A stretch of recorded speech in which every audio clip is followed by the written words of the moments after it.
ప్రియమైన దేవుని పిల్లలందరికీ వందనాలు. ఈ సందేశాన్ని వినడానికి మీకు ధన్యవాదాలు. మీ అందరికీ కృప సమాధానం కలుగునుగాక. ఇప్పుడు మనం దేవుని వాక్యాన్ని ధ్యానిద్దాం. పరిశుద్ధ దేవుడు మీతో మాట్లాడునుగాక.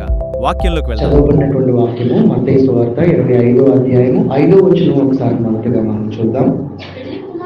పెళ్లి కుమారుడు ఆలస్యము చేయగా వారందరూ కునికి.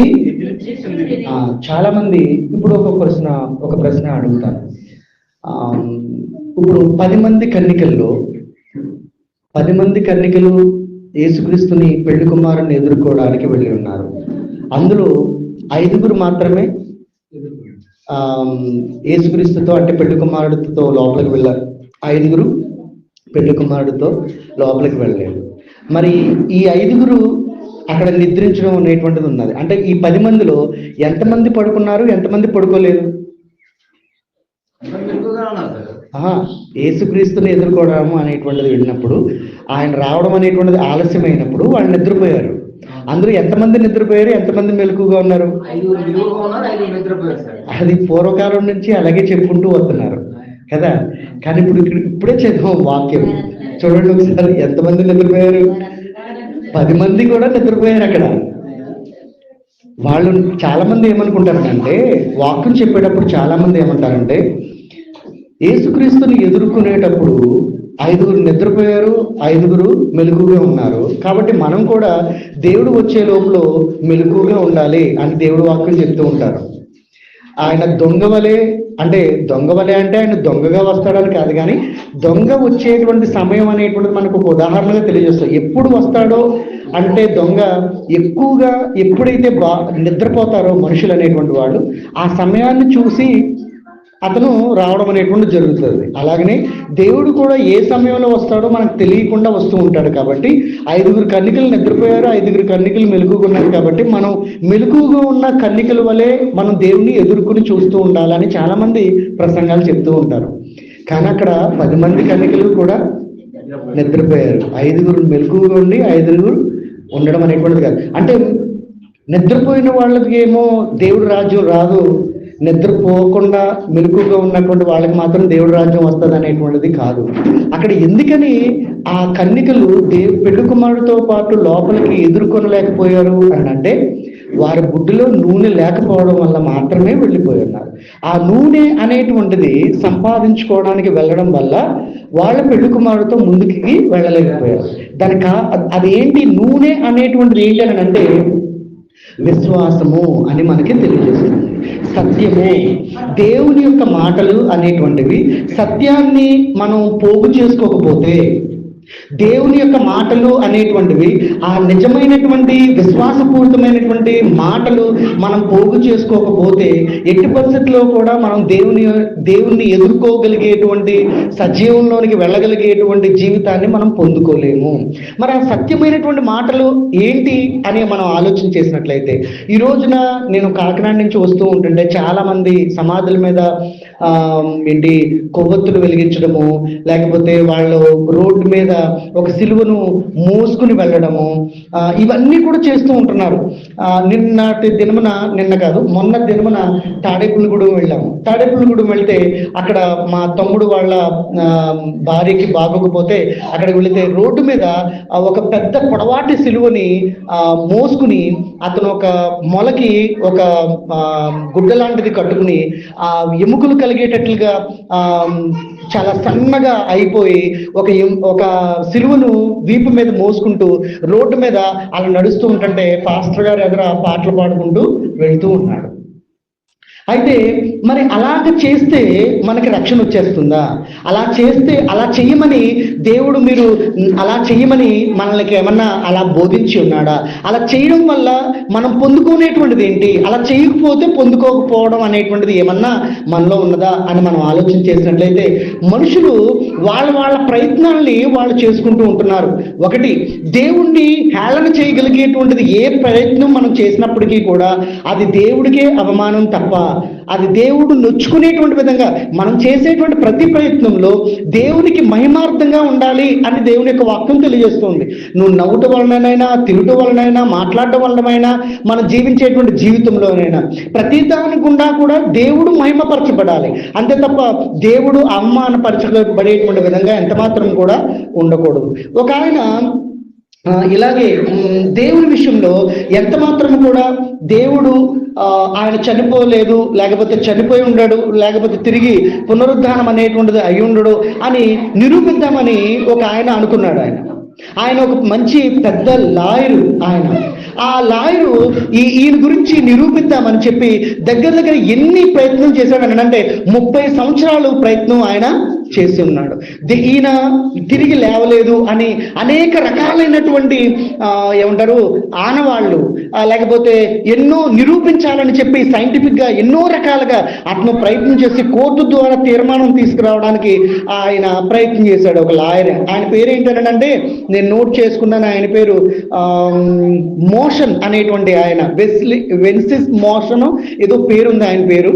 ఆయన 30 సంవత్సరాలు ఆయన ప్రయత్నం చేసిన తర్వాత ఆయన చివరికి 30 సంవత్సరాలు అయిన తర్వాత నిరూపించడం కాదు, ఆయన మొట్టమొదటిగా ఒక బుక్ను రాశాడు అనమాట. ఏమనంటే యేసుక్రీస్తు చనిపోయిన తర్వాత పునరుద్ధానం అయిన తర్వాత ఆ రాయ సమాధికి అడ్డు పెట్టినటువంటి రాయన తెరిచినటువంటి వాడు ఎవడు అని ఒక పుస్తకం రాశాడు ఆయన. ఏమండి, ఆ సమాధికి అడ్డుగా పెట్టినటువంటి రాయిని తెలిసిన వారు అని అది ఎవరు అని చెప్పి అంత మాత్రమే కాదు, దానిలో మొట్టమొదటిగా ఉన్నటువంటి భాగం అనేటువంటిది ఏంటంటే, మొదటి భాగం అనేటువంటిది ఈ లోకంలో చనిపోయి తిరిగి లేచడం వలన మనకేం కలుగుతుంది అనేటువంటిది టాపిక్ తీసుకుని ఆయన ఒక పుస్తకాన్ని రాసినటువంటిది. ఆయన రాస్తూ ఆ పుస్తకంలో మొదటి భాగంలో ఏమని రాస్తాడంటే, ముందు మాటగా ఆ మాటలు ఏంటంటే, ఏ పుస్తకాన్ని అయితే నేను రాయకూడదని అనుకున్నానో ఆ పుస్తకాన్ని నేను ప్రారంభిస్తున్నాను అని రాశాడు ముందు మాట. ఆయన అసలు ఆయనకి ఇష్టం లేనిదేంటి, ఏ పునరుద్ధానం అనేటువంటిది అసలు లేదు, ఈయన అసలు జరగలేదు అని నిరూపిద్దామని అనుకున్నాడు. అసలు అది లేదు అని నిరూపిద్దామని అనుకున్నాడు. కానీ దాని గురించే ఎదుటి వారికి ఇది నిజం అని నిరూపించగలిగేటువంటి విధంగా ఆయన ఒక పుస్తకాన్ని రాసి అనేక మందికి ఒక గొప్ప సాక్ష్యంగా అతను నిలిచి ఉన్నాడు. ప్రియమైనటువంటి బిడ్డలారా, మన క్రైస్తవులు అయినటువంటి మనందరికీ కూడా ఒక గొప్ప భాగ్యం ఏంటి అని అంటే క్రీస్తు యొక్క పునరుద్ధానము. మనం యేసుక్రీస్తుని ఒక దేవుడుగా మనం భావించడానికి, యేసుక్రీస్తుని ఈయన దేవుడే అని చెప్పడానికి మనకి ఒక కారణం అయినటువంటిది ఏంటయ్యా అని అంటే ఒక పునరుద్ధానం మాత్రమే.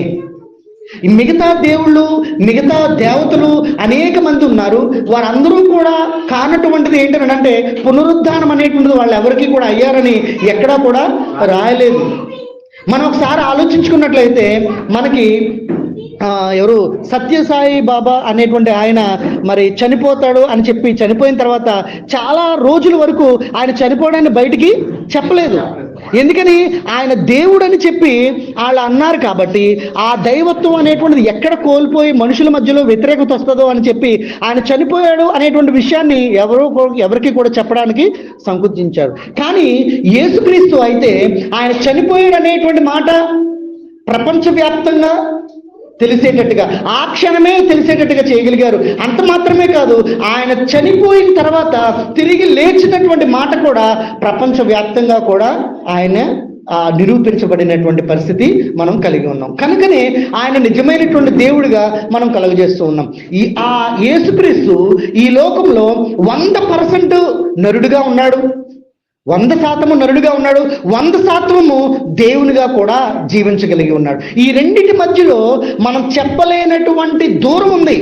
నరుడికి దేవుడికి చెప్పలేనంత దూరం ఉంది. కానీ ఆ రెండింటికి మధ్యలో ఒక వారధిగా ఏర్పరిచినటువంటిది ఎవరయ్యానంటే యేసుక్రీస్తు. తానే ఒక వారధిగా, ఎవరూ కూడా ఉండలేనటువంటిదిగా, 100% దైవత్వము కలిగి 100% నరుడుగా ఉండి గలిగేటువంటి పరిస్థితి ఎవరికి కూడా అది లేనే లేదు. అది యేసుక్రీస్తుకు మాత్రమే ఉన్నది. అలాంటి ఆ పునరుద్ధానము, ఆ దైవత్వము అనేటువంటి దాన్ని నిరూపించగలిగేటువంటి పునరుద్ధానాన్ని మనుషులందరూ కూడా సంవత్సరానికి ఒకసారే జ్ఞాపకం చేసుకోవడం ఎంత మరి అది అవివేకమైనటువంటి ఆలోచన. అవునా కదా? అది చాలా ప్రాముఖ్యమైనటువంటిది. నువ్వు ఎవరినైతే ఈయన దేవుడు అని నిరూపించగలిగేటువంటి ఆ పరిస్థితి ఉందో దాన్ని ఎప్పుడూ కూడా ధ్యానించగలిగేటువంటి స్థితి, దాన్ని ఎప్పుడూ కూడా ఆ యేసుక్రీస్తు కూడా అని చెప్తూ ఉన్నాడు. ఆయన ఏంటంటే, మీరు నన్ను జ్ఞాపకం చేసుకోవడానికి మీరు ఇది చెయ్యండి అని కూడా ఆయన చెప్పి ఉన్నాడు. ఆయన సిలువ పొందుతూ ఉంటుంటే, అయ్యో సిలువ పొందుతున్నావా అని చెప్పి అందరూ కూడా బోర్ను ఏడుస్తూ ఉంటుంటే అనేక మంది స్త్రీలు ఆయన వెంట పరిగెడుతూ ఓ బోరును ఏడుస్తూ ఉంటుంటే ఆయన చెప్తున్నటువంటి మాట, మీరు నా కోసం ఏడవకండి, నా గురించి మీరు బాధపడకండి, నేను సిలువ పొందుతున్నాననేటువంటి విషయాన్ని గురించి మీరు బాధపడకండి, మీ గురించి మీ బిడ్డల గురించి ఎందుకు బాధపడాలి? సత్యం అంటే ఏంటో గ్రహించాలి అని నీ బిడ్డలు ఎవరైతే గ్రహించట్లేదో వాళ్ళ గురించి బాధపడాలి. వాళ్ళందరూ కూడా రక్షణ పొందాలి అనేటువంటి దాని గురించి బాధపడాలి. క్రీస్తు అనేటువంటి ఆయనలో ఏది సత్యమైనదో, ఏది సత్యమైనటువంటి మార్గమో అది గ్రహించలేకపోతున్నాడే, అతను గ్రహించాలి అని నువ్వు ఏడవాలి, బాధపడాలి.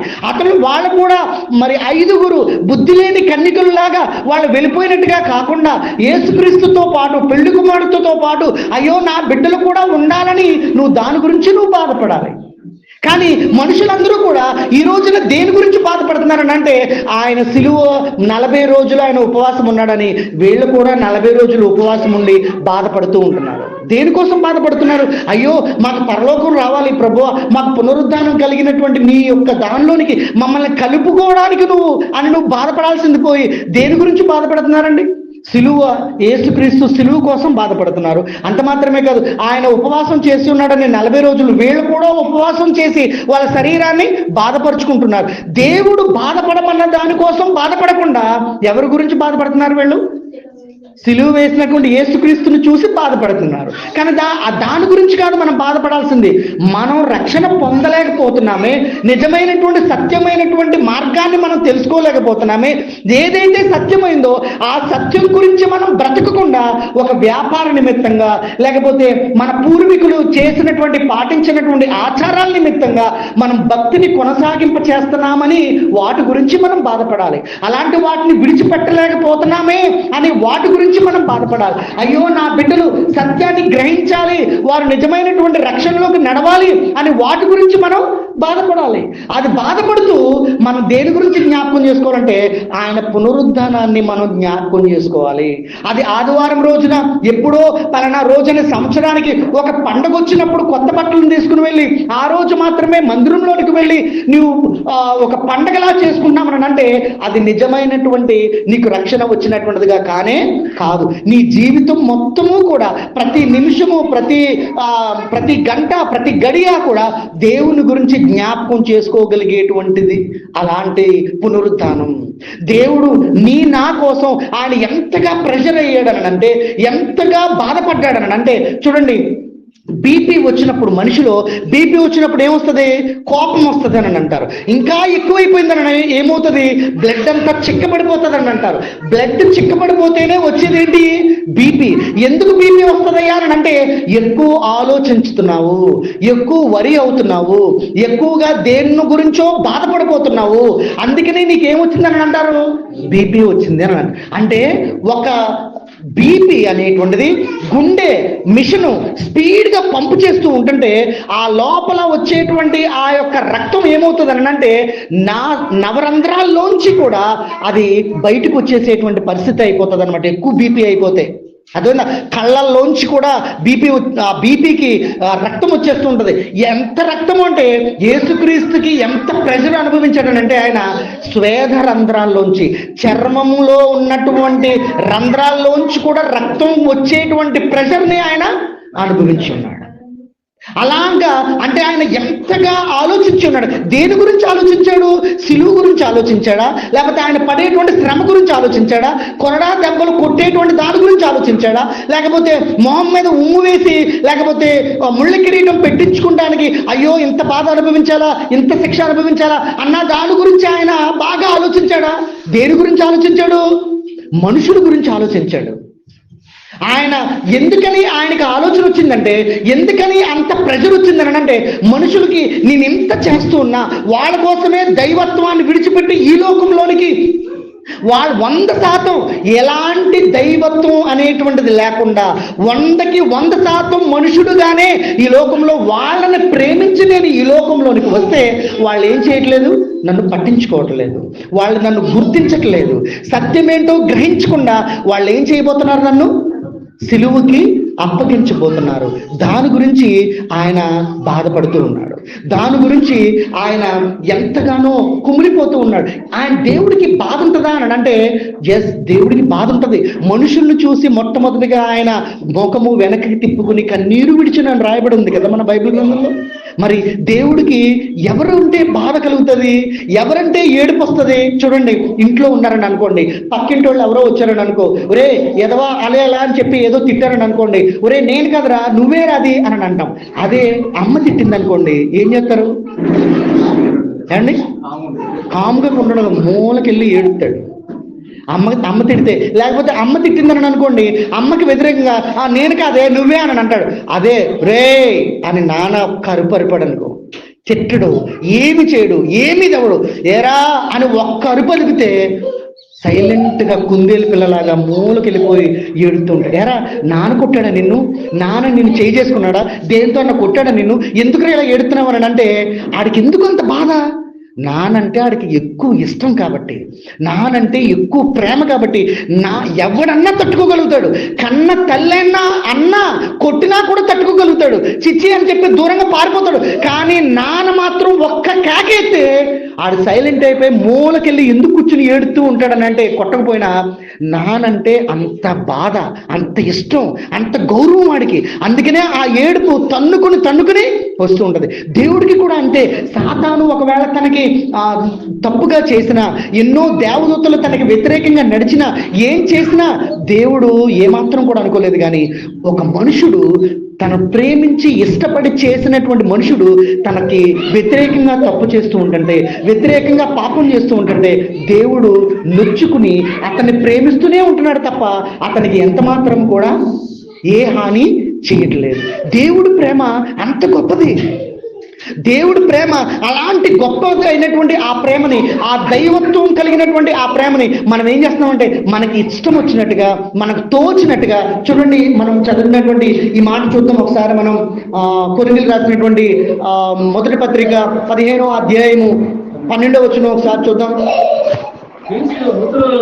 క్రీస్తు మృతులలో నుండి లేపబడినాడని ప్రకటింపబడుచుండగా మృతుల పునరుద్ధానము లేదని చూడండి. ఇక్కడ దేవుడు మనకి రాయించి ఇచ్చినటువంటి మాటల్లో మనకి పునరుద్ధానం అనేటువంటిది మనుషుల విషయంలో భయపడేటువంటిది దేని గురించి అనంటే మరణము అనేటువంటి దాని గురించే భయపడతాడు. ఇంక దేని గురించి భయపడ్డావు? అవునా, కాలు విరిగినా భయపడ్డు, చెయ్యి విరిగినా భయపడ్డు, ఏదైనా జబ్బు వచ్చినా భయపడ్డు, ఏది వచ్చినా భయపడ్డు. కానీ మరణం అంటే మాత్రం మనుషుడు చాలా భయం. అందుకని మరణానికి చాలా ప్రాముఖ్యత ఇస్తాడు మనుషుడు అనేటువంటి వాడు. అలాంటి మరణము ఎవరితో కొని తెచ్చుకుంది? మన కష్టార్జితం అది. అవునా కదండి? మరణం అనేటువంటిది మన కష్టార్జితం. ఎందుకని? మనం చేసేటువంటి పాపం వల్ల వచ్చేటువంటి జీతమే మరణం. కాబట్టి అది మన కష్టార్జితం. అలాంటి కష్టార్జితం మనం కావాలని తెచ్చుకున్నటువంటి దీన్ని పోగొట్టడానికే యేసుక్రీస్తు ఈ లోకంలోనికి వచ్చి మనకి పునరుద్ధానం అనేటువంటి దాన్ని మనకిచ్చి ఉన్నాడు. దాన్ని నువ్వు సంవత్సరానికి ఒకసారి నువ్వు ధ్యానించడం కాదు, సంవత్సరానికి ఒకసారి ఒక పండగగా వేడుకగా చేసుకోవడం కాదు, నువ్వు ప్రతిసారి దాన్ని వేడుకగా చేసుకోవాలి. ప్రతిసారి అది ఎంతో శ్రేష్టమైనటువంటిదిగా, అది ఎంతో మరి ఒక అద్భుతమైనటువంటి దానిగా దాన్ని మనం గమనించాలి. అది ఎవరిచ్చి ఉన్నాడు? దేవుడిచ్చి ఉన్నాడు. దాన్ని మనకి నిరూపించడానికి మనం చనిపోయిన తర్వాత మనకు తెలియదు కదా, మనం పునరుద్ధానం అవుతామో లేదో అని మనకు తెలియదు కదా అని అనుకుంటామో లేదా? ఇప్పుడు చాలా మంది ఏం చేస్తున్నారంటే, నేను చనిపోయిన తర్వాత సమాధి ఎలా కడతారో అని బతుకుండగానే సమాధి కట్టించేసుకుంటున్నారు. రంపచోడవరంలో ఓ మావయ్య ఉన్నాడు. ఆయన ఓఎన్జీసీలో జాబ్ చేస్తారనమాట. ఆయనకి బోల్డ్ అంత డబ్బు సంపాదిస్తూ ఉంటాడు ఓఎన్జీసీలో.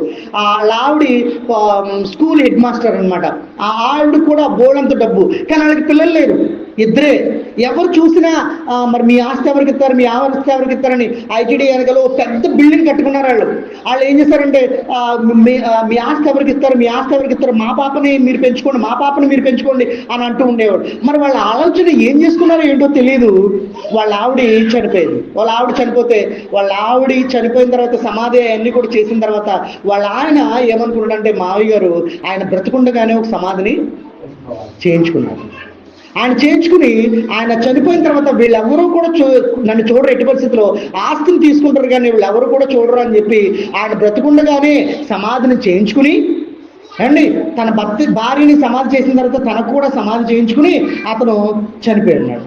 అందరూ మిగతా వాళ్ళందరూ మా మేనత్తలు మావయ్యలు వీళ్ళందరూ మొత్తం అందరూ ఆయన ఆస్తిని అంతటినీ వాటాలు వేసుకున్నారు. కానీ ఆయన చనిపోయిన తర్వాత సమాధిని సంవత్సరీకరణ చేయడానికి ఆయన మాత్రం ఎవరు కూడా ముందుకి రాలే. ఆయన కట్టుకున్న సమాధిలోనే ఆయన్ని ఒక పెట్టిలో పెట్టి ఇలా బయట నుంచి ఒక రంధ్రం పెడతారు, అందులోకి ఇలా తోస్తే ఆటోమేటిక్గా సమాధిలోకి ఆ బాక్స్ వెళ్ళిపోతుంది అనమాట. అలా చేయించుకుని ఆయన అలా ఏర్పరచుకున్నాడు ఆయన.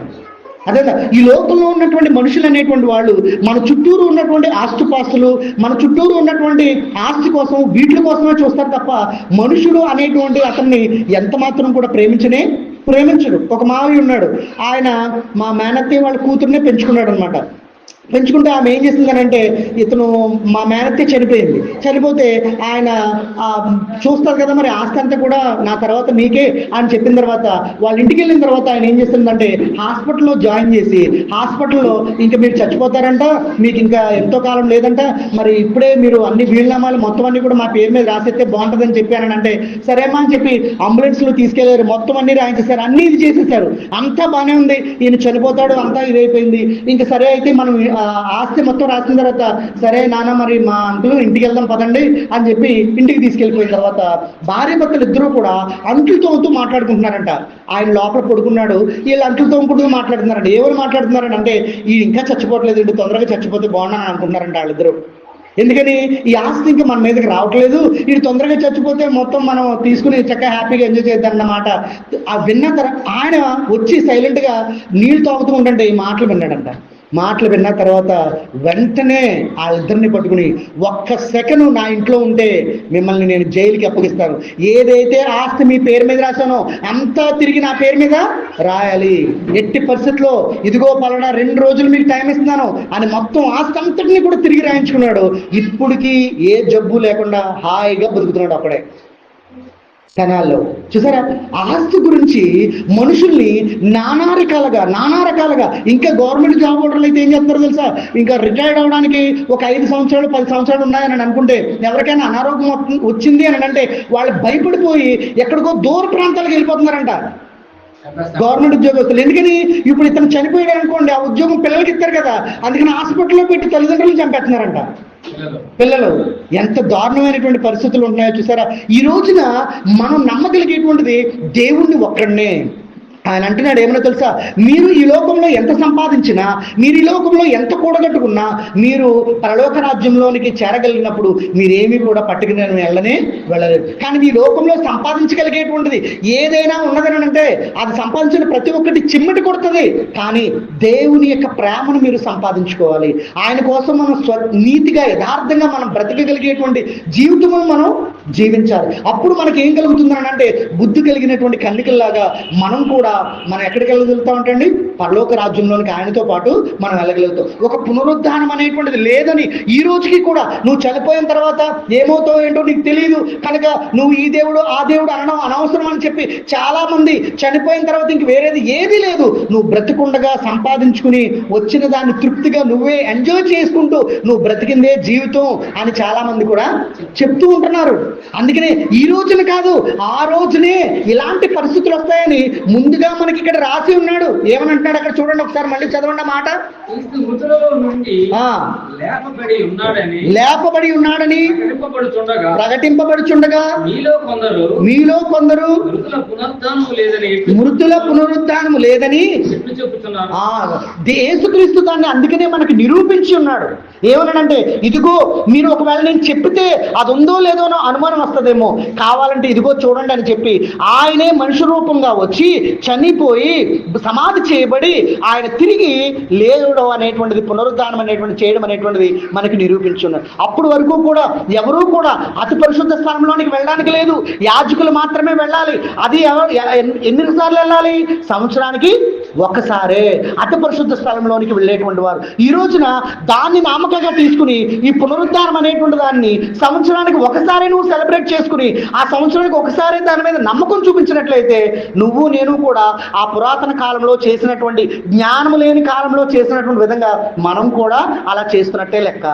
ఆ రోజున యేసుక్రీస్తు ఎప్పుడైతే ఆ సిలువలో ఆయన ప్రాణం విడిచిపెట్టి ఉన్నాడో వెంటనే ఆ మధ్యలో కట్టబడినటువంటి తెర చిరిగివేయబడింది, రెండు భాగాలుగా చిరిగివేయబడి ఉంది. అతి పరిశుద్ధ స్థలానికి పరిశుద్ధ స్థలానికి మధ్యలో ఏదైతే నియమం అనేటువంటిది ఉందో అది తెంప వేయబడి ఉన్నది, చెరిచి వేయబడి ఉన్నది.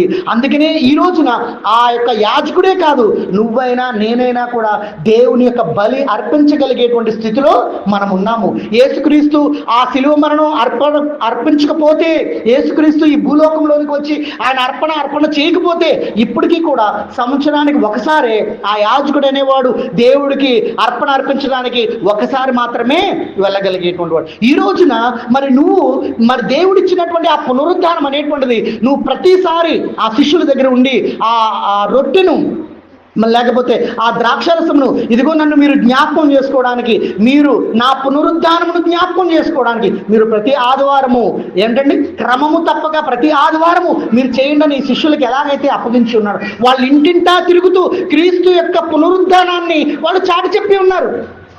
క్రీస్తు యొక్క పునరుద్ధానాన్ని వాళ్ళు చాటి చెప్పి ఉన్నారు. మరి నువ్వు నేను సంవత్సరానికి ఒకసారి లాగా ఇంకా యేసుక్రీస్తున్న మన కోసం చనిపోయి ఆ మధ్యలో ఉన్నటువంటి ఆ తెర చింపివేయబడి అతి పరిశుద్ధ స్థలానికి మధ్యలో ఏమాత్రము కూడా తేడా లేదు అని, నువ్వు నేను అందరము సమానమే అని యేసుక్రీస్తు చేస్తే ఇప్పటికీ కూడా నువ్వు సంవత్సరానికి ఒకసారి ఈస్టర్ పండుగని చేసుకుంటూ, సంవత్సరానికి ఒకసారి ఆయన పునరుద్ధానాన్ని జ్ఞాపకం చేసుకుంటూ ఇంకా యేసుక్రీస్తు నువ్వు ఇంకా పుట్టలేదు నిరూపిస్తున్నట్లు లెక్క. ఇంకా యేసుక్రీస్తు లేదు, రాలేదు, మన పాపములు చెరిపివేయబడలేదు అని నువ్వు సువార్తను ప్రకటిస్తున్నట్టే లెక్క. ఆ పునరుద్ధానాన్ని యేసుక్రీస్తు చెప్పి ఉన్నాడు. ఆయన జ్ఞాపకం చేసుకోవడానికి ప్రతిసారి కూడా ప్రభురాత్రి భోజనం నందు నువ్వు జ్ఞాపకం, ప్రభురాత్రి భోజనం ఏం జ్ఞాపకం చేస్తుంది నీకు? శిలువ త్యాగము తర్వాత పునరుద్ధానం అనేటువంటిది ఎలాగైతే ఉందో నీకు నాకు కూడా చనిపోయిన తర్వాత పునరుద్ధానం అనేటువంటిది ఉన్నది అని. ఎవరైనా చనిపోయారని అనుకోండి, చనిపోతే అతను దేవుళ్ళో ఉన్నా, బాప్తిసం తీసుకున్నా, బాప్తిసం తీసుకోకపోయినా దేవుడితో ఉన్నాడని కలిపేస్తారు. అవునా కదా? అక్కడికి చనిపోయిన వాళ్ళు ఇంటికి వెళ్ళి మీ దేవుళ్ళు బాప్తిసం తీసుకోలేదు, ఆయన మారుమనసు పొందలేదు కాబట్టి ఇంకా ఆయన దేవుడి దగ్గరికి వెళ్ళడమ్మా నరకంలోకి వెళ్ళిపోతాడని చెప్తే ఊరుకుంటారు వాళ్ళు? ఊరుకోడు. అది గ్రహించుకోవాలి, మనమే గ్రహించుకోవాలి. నేను ఎక్కడికి వెళ్తాను, నా పరిస్థితి ఏంటి, నా స్థితి ఏంటి, దేవుని యొక్క విషయంలో పరలోక రాజ్యంలోనికి వెళ్ళాలని అనుకుంటే అయ్యో నీ నామం పేరిట ఎన్నో స్వస్థతలు చేసాం, నీ నామం పేరిట మేము ఎంతో ఇది చేసాం అని ఆ గుమ్మం బయటుండి యేసుక్రీస్తుతో పెళ్లి కుమారుడితో ఎంత చెప్పినా ఒప్పుకున్నాడు ఆయన? ఒప్పుకోలేదు. అక్రమము చేయవారులారా, అయ్యో మేము కూడా మీ లోపలికి వచ్చిన 5 మంది కన్నికలతోనే మేము కూడా కలిసి పడుకున్నామండి, మేము కూడా అక్కడే నిద్రించి ఉన్నాం, ఇప్పుడే బుడ్డిలో నూనె అయిపోయిందని చెప్పి ఏమైపోయిందనండి? బుడ్డిలో నూనె అయిపోయిందని చెప్పి తెచ్చుకోవడానికి మేము వెళ్ళి ఉన్నాం, అంతే తప్ప ఇంకేమీ కాదు. వాళ్ళతో పాటే ఉన్నాం, వాళ్ళతో పాటే విశ్వాసం చేస్తాం, వాళ్ళతో పాటే అన్నీ ఉన్నాం. ఈ రోజున అందరూ కూడా చాలా మంది ఆ పునరుద్ధాన సమయంలో ఇలాగే చెప్తూ ఉంటారు. ప్రియమైనటువంటి బిడ్డలారా, ఇదిగో వాళ్ళతో పాటే మేము ఆరాధన చేసాం, వాళ్ళతో పాటే మేము వాక్యం విన్నాం, వాళ్ళతో పాటే బాప్తిసాలు తీసుకున్నాం, వాళ్ళతో పాటే మేము రక్షణ పొంది ఉన్నాం అని మేము అనుకున్నాం. కానీ నీలో ఏం లేదు, సరిపడ తైలము లేదు. దేవుడు అప్పగించిన దాన్ని చేయగలిగేటువంటి విధంగా నువ్వు చేయలేకపోతే అవి తప్ప మిగతా ఎన్ని చేసినప్పటికీ కూడా నీ విశ్వాసం అనేటువంటిది వ్యర్థమే. ఆ కింద చూడమండి ఒకసారి, ఇంకా ఆ కింద వచ్చినాడు చూడండి. మృతుల పునరుద్ధానము లేని ఎడల క్రీస్తు కూడా లేపబడి ఉండలేదు. మరియు క్రీస్తు లేపబడి ఉండని ఎడల అది చూసారా, నువ్వు పునరుద్ధానం అనేటువంటి దాన్ని ఎప్పుడో సంవత్సరానికి నువ్వు జ్ఞాపకం చేసుకోవడం అనేటువంటిది కాదు. నువ్వు ప్రతిసారి కూడా ఆయన పునరుద్ధానం అనేటువంటిది ప్రభరాత్రి భోజనం వెళ్ళేటప్పుడు నువ్వు జ్ఞాపకం చేసుకోకపోతే నువ్వు చేసేది అంతా కూడా ఏంటి? వ్యర్థమే. నువ్వు చేసే ఉపవాసాలు, నువ్వు చేసే 40 రోజుల ఉపవాసాలు కాదు, 80 రోజుల ఉపవాసాలు కాదు, నువ్వు బ్రతికినంత కాలం ఉపవాసం చేసినా కూడా వ్యర్థమే. దేవుడి యొక్క ప్రభురాత్రి భోజనం అనేటువంటిది బాప్తిసం తెలుసుకున్న ప్రతి ఒక్కరూ ఆయన శిలువ త్యాగాన్ని, పునరుద్ధారాన్ని జ్ఞాపకం చేసుకోవాలి. అది ఎందుకు చేసుకోవాలనంటే, నువ్వు ఇంకా ఆ ఇశ్రాయేలీలాగా లేకపోతే యూదుల్లాగా నువ్వు సంవత్సరానికి ఒకసారి యెరూషలేము మందిరానికి వెళ్ళి నువ్వు అక్కడ సంవత్సరానికి ఒకసారి నువ్వు జ్ఞాపకం చేసుకోవడం అనేటువంటిది కాదు. యేసుక్రీస్తును నమ్ముతున్నావు, యేసుక్రీస్తులోనే నువ్వు బాప్తిసం పొంది ఉన్నావు, యేసుక్రీస్తు ద్వారానే నువ్వు పాపక్షమాపణ పొందుకుని ఉన్నావు. అలాంటప్పుడు యేసుక్రీస్తు చెప్పినటువంటి వాక్యానుసారముగానే మనం నడుచుకోవాలి ప్రేమైనటువంటి బిడ్డ. అప్పుడే మనకి పరలోక రాజ్యము కలుగుతుంది. అంటే నువ్వు అయితే యేసుక్రీస్తు చెప్పినటువంటి వాటిని నువ్వు పాటించట్లేదో, నువ్వు చెయ్యట్లేదో, నీకేం తక్కువ అవుతుంది? తైలము తక్కువ అవుతుంది. అదేనా, నువ్వు పాటించకపోతే అయ్యో నేను కొన్ని పాటించానండి, నేను అందులో సగం చేశానండి అని అంటే ఎట్టి పరిస్థితుల్లో కుదరదు. దేవుడు చేయమన్నటువంటి వాటిని అన్నింటినీ కూడా మనం చేయగలిగేటట్టుగానే ఉండాలి. ఆ మాట చూడండి నా కింద. దాని తర్వాత మనం చూసినట్లయితే, మీ విశ్వాసము వ్యర్థమే, దేవుడు క్రీస్తును లేపనని ఆయనను గూర్చి మేము సాక్ష్యము చెప్పి ఉన్నాము కదా. మృతులు లేపబడని ఎడల దేవుడు ఆయనను లేపలేదు గనుక మేమును దేవుని విషయమై అబద్ధ సాక్షులముగా ఆగపడుచున్నాము. మృతులు లేపబడని ఎడల క్రీస్తు కూడా లేపబడలేదు. క్రీస్తు లేపబడని ఎడల మీ విశ్వాసము వ్యర్థమే, మీరింకను మీ పాపములోనే ఉన్నారు. నువ్వు దేవుని బాప్తిసం తీసుకున్నా, నువ్వు దేవుని నమ్మినా, రోజు వాక్యం వింటున్నా, నువ్వెన్ని ఉపవాసాలు చేసినా, ఏం చేసినా నీ భక్తి, నీ యొక్క విశ్వాసము అంతా కూడా వ్యర్థమే అవుతుంది. క్రీస్తు యొక్క ప్రభురాత్రి భోజనము అనేటువంటి దానిలో క్రీస్తు యొక్క పునరుద్ధానం అనేటువంటి దాన్ని నువ్వు ప్రతిసారి నువ్వు జ్ఞాపకం చేసుకుంటూ ఉండాలి. దానివల్లనే నాకు రక్షణ వచ్చింది, దానివల్లనే నేను పరలోక రాజ్యంలోనికి వెళ్తాను అనేటువంటి దాన్ని నువ్వు ఎప్పుడూ కూడా నువ్వు ప్రకటిస్తూ ఉండాలి. ఏ విధంగా ప్రకటిస్తున్నాం? మనం ప్రభురాత్రి భోజనం ద్వారా మనం ప్రకటిస్తున్నాం. ఆ ప్రకటన అనేటువంటిది మనం లేకపోయినట్లయితే సమస్తము కూడా వ్యర్థమే, విశ్వాసము వ్యర్థమే. దేవుడు తండ్రి అయినటువంటి దేవుడు యేసుక్రీస్తును పునరుద్ధానం స్థితిలోనికి తీసుకువెళ్ళడము కూడా అబద్ధమే. అది నువ్వు నమ్మట్లేదు. నీకు కూడా చనిపోయిన తర్వాత పునరుద్ధానం వస్తుంది అనేటువంటి విషయాన్ని కూడా నువ్వు నమ్మట్లేదనే దాన్ని బట్టి నువ్వు చెప్తున్నట్టు లెక్క. కాబట్టి మనం చాలా జాగ్రత్తగా ఉండాలి ప్రియమైనటువంటి బిడ్డలారా. నువ్వు నమ్ముతున్నటువంటి విశ్వాసము జాగ్రత్తగా ఉండాలి. విశ్వాసము చూపించేవాళ్ళు, ప్రార్థన చేసేవారు, ఆరాధన చేసేవారు, వాక్యం చెప్పేవారు అనేక మంది కోకొల్లలుగా ఉన్నారు. కానీ దేవుడు చెప్పినట్టుగా పాటించేవారు 5గురే ఉన్నట్టుగా కొంతమందే ఉన్నారు. వారిని దేవుడు సపరేట్ చేస్తాడా? అంత సపరేట్ చేసేటువంటి న్యాయం లేనటువంటి దేవుడా అని అంటే ఎస్, దేవుడు ఖచ్చితంగా సపరేట్ చేస్తాడని మనకు ఆ వాక్యము ద్వారా తెలియజేస్తూ ఉన్నాడు. 5 మంది బుద్ధి కలిగిన కన్యకులని, 5గురు బుద్ధి లేని కన్యకులుగా ఉన్నారని. బుద్ధి లేని కన్యకులు అనేటువంటి వారు వీరితో పాటే విశ్వాసం చూపించిన వారు, వీరితో పాటే బాప్తిసం పొందిన వారు, వీరితో పాటే నిద్రించిన వారు, వీరితో పాటే సగం వరకు తైలము ఉన్నవారు. కానీ దేవుడు చెప్పినటువంటి వాటిని కాక సొంత ప్రయత్నంతో, సొంత ఆలోచనతో చేసేటువంటి వాటి వలన నీవు అక్రమం పనులు చేయవారు ద్వారాలాగానే దేవుడికి కనిపిస్తామనే విషయాన్ని మనం ఇక్కడ గమనించాలి. అదేవిధంగా క్రీస్తు యొక్క పునరుద్ధానమే నీ రక్షణకి కారణం. అవునండి, దేన్ని నమ్ముతున్నావు నువ్వు అని అంటే, నాకు దేవుడు ఇల్లు ఇస్తాడని, నాకు దేవుడు బంగారం ఇస్తాడని, మంచి భర్తను ఇస్తాడని, మంచి భార్యను ఇస్తాడని, నన్ను పాస్ చేస్తాడని ఎవరైనా బాప్తిసం తీసుకుంటారా? ఏమండి, నేను ఇప్పుడు ఎగ్జామ్స్కి వెళ్తున్నాను, లేకపోతే గవర్నమెంట్ ఉద్యోగానికి ఎంట్రన్స్ రాయడానికి వెళ్తున్నాను, నాకు బాప్తిసం ఇవ్వండి, లేకపోతే దేవుడు నాకు ఉద్యోగం ఇవ్వడు అన్న వాళ్ళు ఎవరైనా ఉంటారా? ఉండరు. ఎందుకు బాప్తిసం తీసుకుంటాం మనం? ఆయన పునరుద్ధానం అయి ఉన్నాడని నమ్ముతున్నాము. ఎప్పటి వరకు నమ్ముతావు నువ్వు? నేను మరణప్రాయమయ్యేంత వరకు కూడా నేను అది నమ్ముతున్నాను. అది నువ్వు నమ్మేటువంటిది నువ్వు జ్ఞాపకం చేసుకోమని దేవుడు చెప్పినాడు. ఎలా జ్ఞాపకం చేసుకోమన్నాడు? రొట్టె పైకెత్తి ఉన్నాడు, దాన్ని విరిచి ఉన్నాడు, అవునా కదా? అలా విరిచి ఉన్నాడు. ద్రాక్షారసమును ఆకాశం వైపు చూపించి ఉన్నాడు, తండ్రి అయిన దేవుని వైపు. దాన్ని ఆయనకి అర్పించి ఉన్నాడు. ఒక చోట ఆహారం లేకపోతే 5 రొట్టెలు 2 చేపల్ని ఆ తట్టలో ఉంచి అట్లా కిందకే పెట్టి ప్రార్థన చేశాడా? కదండి, తండ్రి వైపు చూపించి వాటిని ప్రార్థించి వారందరికీ కూడా అప్పగించినప్పుడు, వాటిలన్నిటిని పెట్టినప్పుడు అవన్నీ కూడా అభివృద్ధి పొంది ఉన్నాయి. మరి నువ్వు నేను కూడా దేవుని విషయంలో వాటిని తండ్రి అయినటువంటి దేవుణ్ణి జ్ఞాపకం చేసుకోవడానికి, మన కోసం క్రీస్తుని మనకి బలిగా అర్పించడానికి ఆయన కుమారుని పంపించి ఉన్నాడు అనేటువంటి విషయాన్ని నువ్వు చెప్పడానికి, ఒప్పుకోవడానికి, ప్రతిసారి నువ్వు ఒప్పుకోవడానికి, ప్రతి ఆదివారము ఆయన పునరుద్ధాన దినముగా ఆయన ఒప్పుకుని శిష్యులందరూ చేసినప్పుడు నీకు ఒప్పుకోవడానికి బాధ ఏంటి? దాన్ని పాటించడానికి బాధ ఏంటి? నీకు నష్టమేంటి? అవునా కాదా? మరి అది చేయడం వల్ల నీకు నాకు నష్టమేంటి అనేటువంటి విషయాన్ని మనల్ని మనం పరీక్షించుకోవాలి. ప్రియమైనటువంటి బిడ్డలారా, అక్కడ ఖచ్చితంగా చెప్తున్నాడు. ఏమని 18వ వచనం చూడండి. అంతేకాదు క్రీస్తునందు నిద్రించిన వారును క్రీస్తునందు నిద్రించిన వారును నశించిరి. ఈ జీవిత కాలం మట్టుకే మనము క్రీస్తునందు నిరీక్షించు వారమైన ఎడల మనుషులందరికంటే చూసారా, క్రీస్తునందు మనం నిజమైనటువంటి సత్యమైనటువంటి విధంగా ఆయన యందు నిరీక్షించకపోతే మనం ఒక దౌర్భాగ్యంతోనే లెక్క. అర్థమైందండి? దేవుని ఎదుట మనం చెయ్యమన్నటువంటిది, మనం నిత్యము కూడా మనం పాటించమన్నటువంటిది ఏంటనంటే ఆయన పునరుద్ధానమును మనం జ్ఞాపకం చేసుకోవాలి. ఆయన శిలువ త్యాగం ద్వారా మన పాపములు కడగబడిని అనేటువంటి విషయాన్ని జ్ఞాపకం చేయాలి. ఒకసారి చూడండి, మనం ఇందాక చదివాం ఎఫెసీయులు రాసినటువంటి పత్రికలో, కొలస్సీలు రాసినటువంటి పత్రిక 2వ అధ్యాయం 14వ వచనం. కొలస్సీలు రాసినటువంటి పత్రిక 2వ అధ్యాయం 14వ వచనం చూడండి. మరియు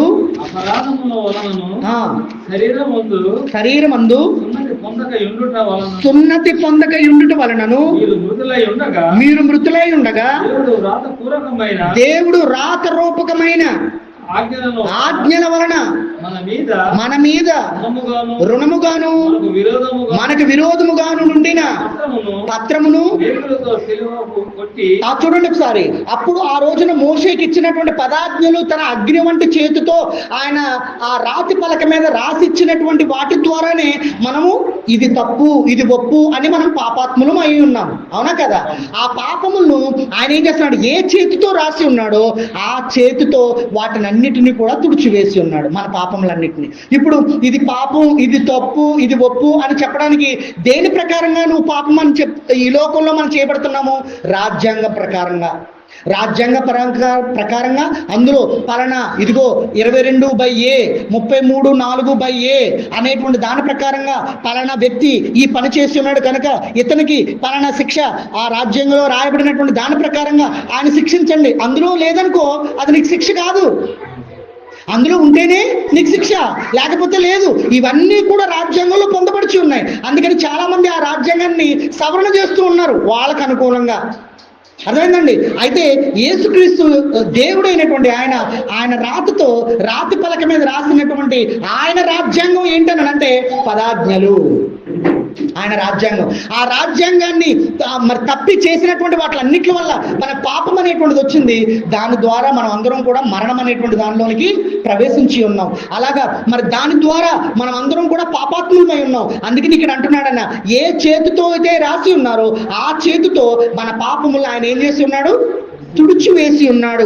చూడండి ఆ మాటను ఇంకా మనం చూసినట్లయితే, ఆ మృతులై ఉండగా దేవుడు రాతరూపకమైన ఆజ్ఞల వలన మన మీద రుణముగాను మనకు విరోధముగాను నుండిన పత్రములను మేకులతో సిలువకు కొట్టి దాని మీద చేవ్రాతను తుడిచివేసిన మనకు అడ్డము లేకుండా దానిని ఎత్తివేసి మన అపరాధములన్నిటినీ క్షమించి ఆయనతో కూడా మిమ్మును జీవింపచేసెను.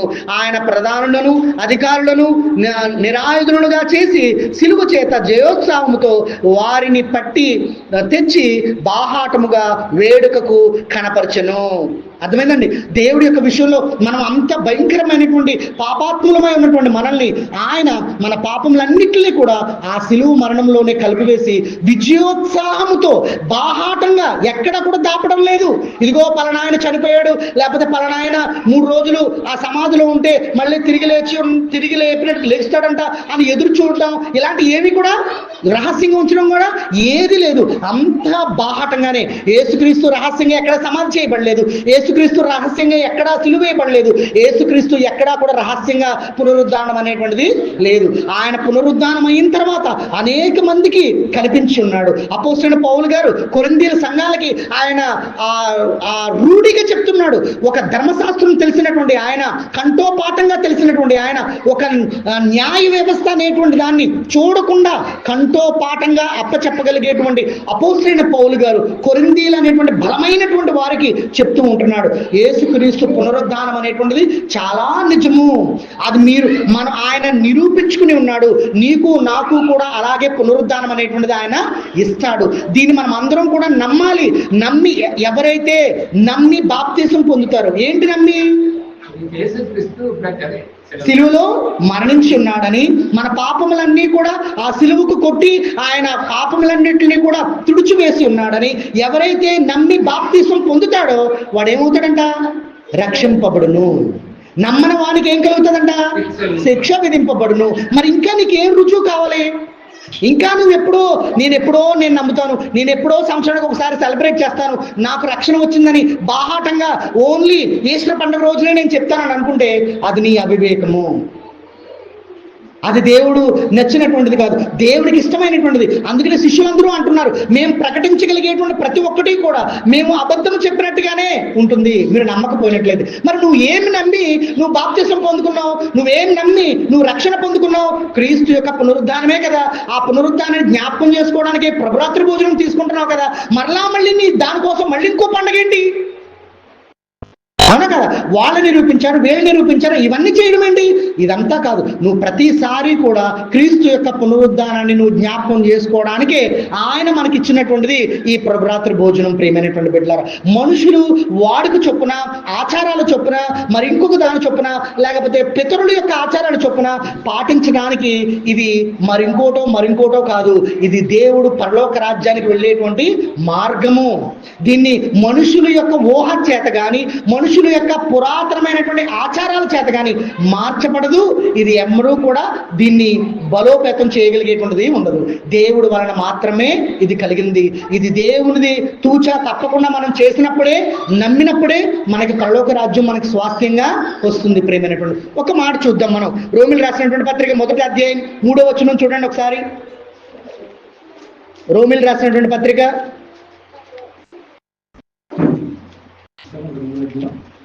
1వ అధ్యాయం 3వ వచనం అండి. 1వ అధ్యాయం 3వ వచనం. దేవుని సువార్త నిమిత్తము ప్రత్యేకింపబడిన వాడునైన పౌలు, దేవుని యొక్క సువార్త నిమిత్తము ప్రత్యేకింపబడినైన పౌలు రోమాలో ఉన్న దేవుని ప్రియులందరికీ అనగా పరిశుద్ధులుగా ఉండుటకు పిలువబడిన వారందరికీ చెప్పి రాయినది. చెప్పండి, ఏం రాస్తున్నాడు చూద్దాం. మన తండ్రి అయిన దేవుని నుండి, ప్రభు అయిన యేసుక్రీస్తు నుండి కృపా సమాధానములు మీకు కలుగును గాక. దేవుడు తన కుమారుడును మన ప్రభువైన యేసుక్రీస్తు విషయమైన ఆ సువార్తను పరిశుద్ధ లేఖనముల యందు మన ప్రవక్తల ద్వారా ముందు వాగ్దానం చేసి ఉన్నావు. యేసుక్రీస్తు శరీరమును బట్టి దావీదు సంతానమును గాను మృతులలో నుండి పునరుద్ధానుడైనందున పరిశుద్ధమైన ఆత్మను బట్టి దేవుని కుమారుడు గాను ప్రభావముతో. చాలండి, చూసారా? ఆయన ఈ పునరుద్ధానం బట్టే దేవుని కుమారుడుగా నిరూపింపబడ్డాడు. మనకి ఈ లోకంలో ఉండినటువంటి దావీదు వంశంలో పుట్టిన బట్టి ఆ ఇదివరకు రాయబడినటువంటి లేఖనముల వాటిని నెరవేర్చడానికి 100% మనుషుడుగా ఆయన ఇక్కడికి పుట్టి ఉన్నాడు. కాబట్టి ఆయన మనుషుడా లేకపోతే దేవుడా అని మనం చెప్పుకున్నట్లయితే 100% మనుషుడు, 100% దేవునిగా కూడా ఆయన జీవించి ఉన్నాడు. అలా జీవించబట్టే మన పాపములు ఆయన తీసివేయగలిగి ఉన్నాడు. ఒకవేళ దైవత్వం కలిగి ఉన్నాడు. ఆయన దేవుడు ఈ లోకంలోనికి వచ్చి పాపిని శిక్షించడానికి రాలా, పాపాన్ని శిక్షించడానికి వచ్చి ఉన్నాడు, పాపాన్ని తీసివేయడానికి వచ్చి ఉన్నాడు. ఇది గ్రహించాలి. చాలా మంది ఏమంటారంటే, చూడండి, మనుషులైనటువంటి మనం దేవుడి దగ్గర మనలో ఉన్నటువంటి పాపాన్ని దేవుడు శిక్షిస్తాడని మనం అనుకోవాలి తప్ప మనల్ని దేవుడు శిక్షిస్తాడని ఎంత మాత్రం కూడా మనం అనుకోకూడదు. కానీ చూడండి, మనం చాలా మటుకు మనం బయట వాటిలో మనం చూస్తున్నట్లయితే తప్పు చేసిన వెంటనే వాడిని ఒక నరకాసుడుగా, వాడిని కత్తితో ఖండించి వాడి కత్తితో చంపేసి వాళ్ళ రక్తాన్ని అంతటిని తాగేసేటట్టుగా నానా రకాలుగా బయట మనం చూస్తూ ఉంటాం ఇతర దేవుళ్ళు, ఇతర దేవతల విషయంలో. కానీ మన దేవుడి విషయంలో, ఈ నిజమైనటువంటి దేవుడి విషయంలో మనం అలాంటిది ఎక్కడా కూడా చూడం. ఎందుకంటే మనిషిని ప్రేమించి ఆ మనిషిలో ఉన్నటువంటి పాపాన్ని మాత్రమే ఆయన తీసివేయగలిగేటువంటి ఆయన. అందుకనే ఆయన దేవుడై ఉన్నాడు. అర్థమైందండి? అందుకనే ఆయన దేవుడు. మోషే ఆయన కర్రని కింద వేసినప్పుడు ఆయన కర్ర మరి ఏమైంది? ఆయన కర్ర ఏమైంది? పాముగా అయింది. మరి మిగతా వాళ్ళు కూడా కర్రలు వేసినప్పుడు పాములు అయ్యాయా లేదా? పాములు అయ్యాయి. వాళ్ళ కర్రలు కూడా వేసినప్పుడు అవి కూడా పాములైనవి. కానీ చివరికి ఏమైంది? మోషే పాము మరి మోషే కర్ర ఆ ఎదుటి వారి యొక్క పాముల్ని మింగివేయడం అనేటువంటి దాన్ని మనం చూస్తూ ఉంటాం. అంటే వాటికి కూడా శక్తి ఉన్నది, కానీ వాటిని సృష్టించినటువంటిది గత వారంలో మనం చెప్పుకుని ఉన్నాం.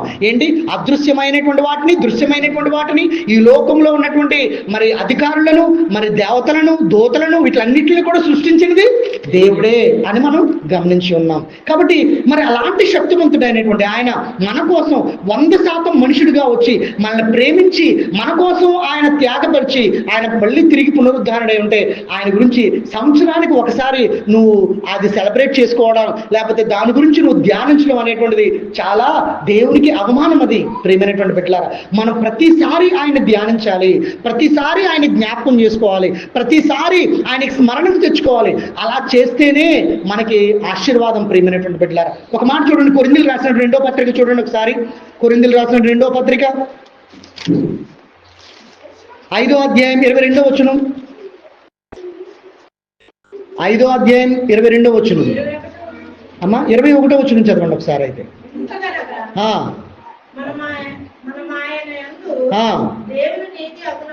దేవుని నీతి అగునట్లు ఆయనను మన కోసము పాపముగా చేశాడు. చూసారా, దేవుడి విషయంలో ఏమాత్రము కూడా ఆయన పాపం ఎరిగినటువంటి ఆయన కాదు.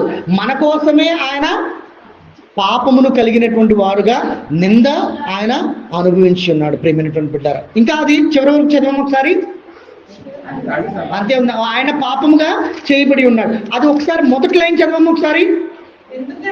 ఎందుకనగా మనము ఆయన యందు దేవుని నీతి అగునట్లు మనము ఆయనలోనికి కలపడానికి ఎప్పుడు అవుతాము అంటే, మనము ఆయన సంబంధి వారము, మనము దేవుని బిడ్డలము, లేకపోతే దేవునిలో మనం ఎప్పుడు కలపబడతామని అంటే మన పాపము ఆయన కలిగి ఉన్నప్పుడు, ఆయన మీద మోపబడినప్పుడు, అప్పుడు దేవునిలో మనం కూడా ఏమవుతున్నాం అనమాట, లీనమైనటువంటి విధమైనటువంటి స్థితిని కలిగి ఉంటాం. అప్పుడు ఆయన దానికి సంబంధించినటువంటి శిక్ష అంతా కూడా మనం అనుభవించకుండా ఎవరు అనుభవించి ఉన్నారు? ఆయనే అనుభవించి ఉన్నారు. నువ్వు తినాల్సినటువంటి కొరడా దెబ్బ ఆయన, నువ్వు తినాల్సినటువంటి మొహం మీద ఉమ్ము వేయించుకోవాల్సినటువంటిది, నువ్వు మరణాన్ని పొందాల్సినటువంటిది దేవుని ఆయనే వేయించుకుని మరి మన పట్ల ఆయన విముక్తిని కలిగింపచేసి మన పాపములన్నింటినీ కూడా ఆయన తీసివేసి ఉన్నాడు. ప్రియమైనటువంటి బిడ్డలారా, అలా అయితే కొంతమంది ఏమంటారు తెలుసా అండి, మరి అలా అనుకుంటే ఇప్పుడు ఇన్ని సంవత్సరాల క్రితం ఇప్పుడు పుట్టినటువంటి నా కోసం అప్పుడెప్పుడో చనిపోయినటువంటి ఆయన చనిపోయినటువంటి ఆ రక్తం ఇప్పుడు నా మీదకి ఎలా వస్తుంది అని చాలా మందికి డౌట్ కదా. అంత మాత్రమే కాదు, అప్పుడెప్పుడో చనిపోయినటువంటి 2000 సంవత్సరాల క్రితం చనిపోయినటువంటి ఆయన ఆ యొక్క మరణత్యాగం యొక్క ఫలితం తర్వాత ఎప్పుడో నాకు పుట్టినటువంటి పిల్లలు, లేకపోతే ఆ పిల్లలకు పుట్టినటువంటి పిల్లలు రాబోయేటువంటి యుగంలో కూడా ఎలా ప్రాప్తిస్తుంది అని చాలా మందికి డౌట్. అవునా కదండి? అయితే ఒక మాట చదువుదాం మనం. కొరింథీయులకు రాసినటువంటి మొదటి పత్రికలో 15వ అధ్యాయము, కొరింథీయులకు రాసినటువంటి మొదటి పత్రిక 15వ అధ్యాయము 22వ వచనం ఒకసారి మనం చూద్దాం.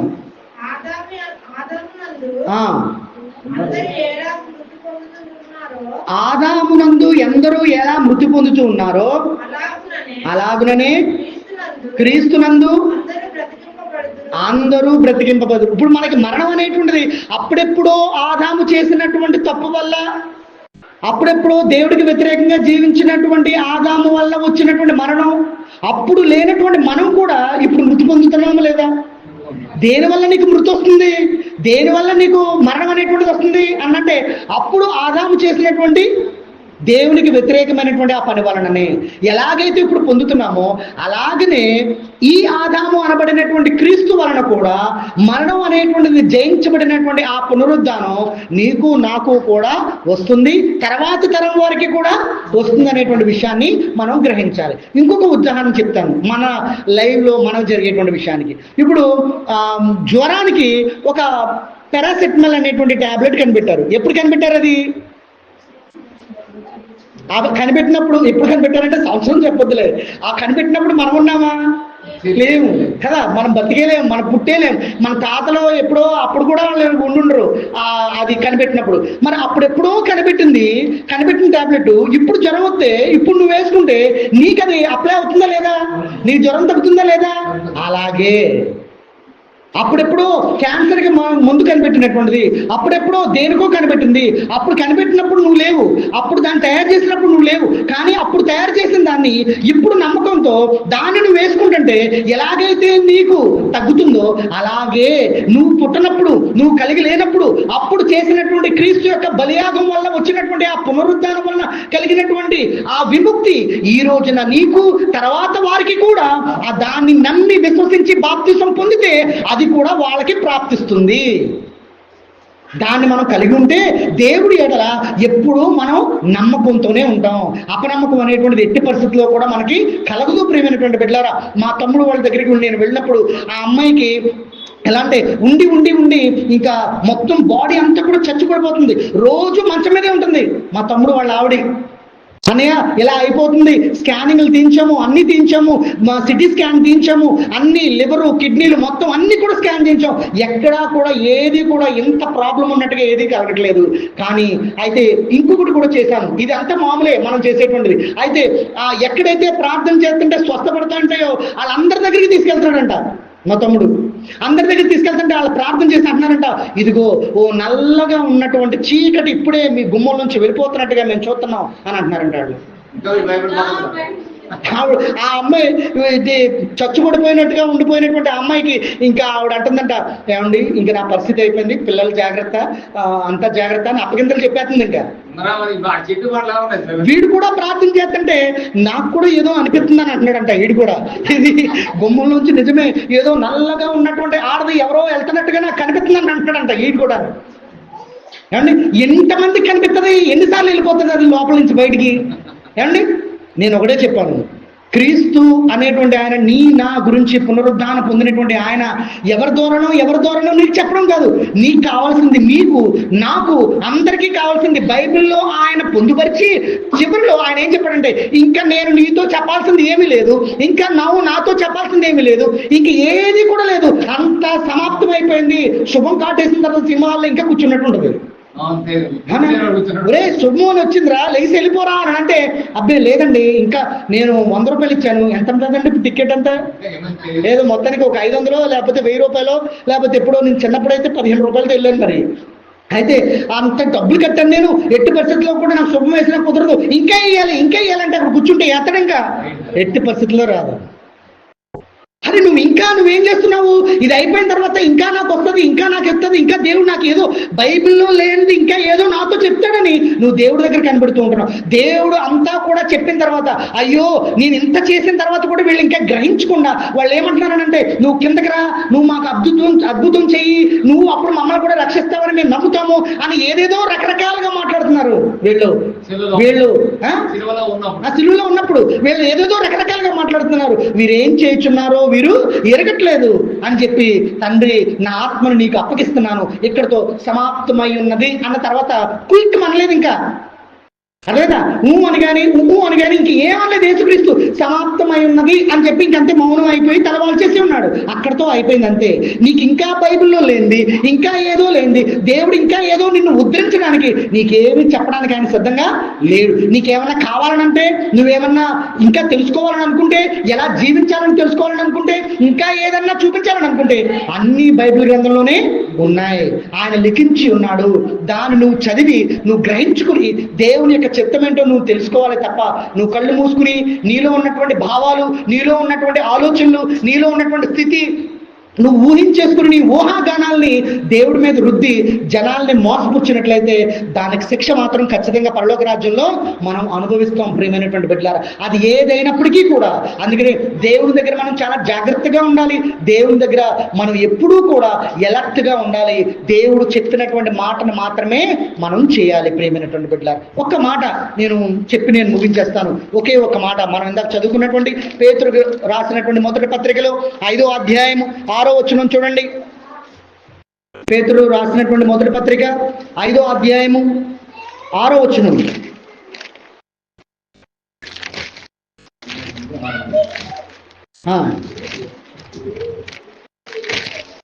పేతురు రాసినటువంటి మొదటి పత్రిక,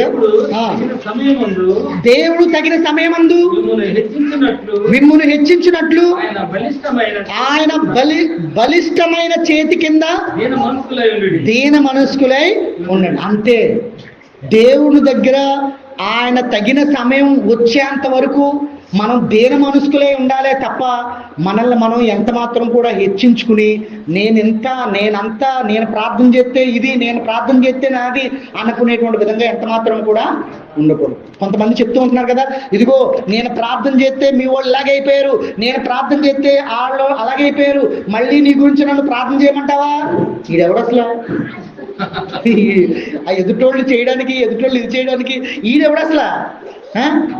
దేవుడు అందుకనే అంటున్నాడు, ఓ ప్రాణమా, నీకోసం నేను ఎన్నో సమకూర్చేశాను, తిను, తాగు, సుఖించు, ఏమన్నా చెయ్యి, లేకపోతే పక్కన కన్నా ఏమన్నా చెయ్యి అని అంటే, ఓరి వెర్రివాడు, ఆడన్నా వెర్రివాడినే ఈ రోజున నేను నీ కోసం ప్రార్థన చేసేస్తాను, ఈ నైట్కి నేను గురించి ప్రార్థన చేసేస్తాను, నన్ను ఏమన్నా అన్నావంటే అని అన్నాడంటే దేవుడి దృష్టిలో ఆడెవడనమాట? ఓడి వెర్రివాడా, ఈ రాత్రికి ఆడికంటే ముందు నీ ప్రాణాన్ని తీసుకుంటాను, నువ్వేం చేస్తావు అని అడుగుతున్నట్లు లెక్క.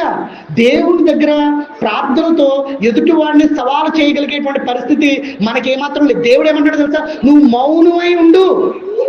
అంటే నువ్వు చేయాల్సింది ఏంటని అంటే, ప్రార్థన చేసుకుంటూ, వీరైతే ఎదుటివారికి సువార్త చెప్పుకుంటూ, నీ యొక్క జీవితాన్ని ఎదుటివారికి ఒక సాక్షాత్తంగా చెప్పుకుంటూ నువ్వేమై ఉండాలి? మౌనుగా ఉండాలి. నీ ఓడు గొప్పడా, నా ఓడు గొప్పడా, నీ దేవుడు గొప్పడా, నా దేవుడు గొప్పడా, నువ్వు లైఫ్ గొప్పదా, నీ లైఫ్, మా దేవుడు ఎంత గొప్పడో తెలుసా? నేను చిటికెత్తే నాకు గవర్నమెంట్ ఉద్యోగం వచ్చేస్తుంది, ప్రార్థన చేయను నేను నా కోసం? ఎవడు నువ్వు అసలు ప్రార్థన చేయడానికి? ఎవరి చిత్తంలో ఉంది నీకు ఇవ్వడానికి, నీకు కలగడానికి?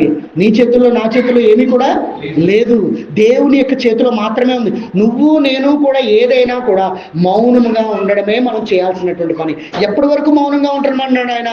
దేవుడు తగిన సమయమును మిమ్మును హెచ్చించినట్లు ఆయన బలిష్టమైన చేతి కింద దీన మనస్కులై ఉండు. దీనమైనటువంటి స్థితినే కలిగి ఉండాలి తప్ప ఎంత మాత్రమే హెచ్చించుకునేటువంటి పరిస్థితిలోనికి మనము వెళ్ళకూడదు, చూపించుకోకూడదు. ప్రియమైనటువంటి బిడ్డలారా, దాన్ని మనం గ్రహించాలి.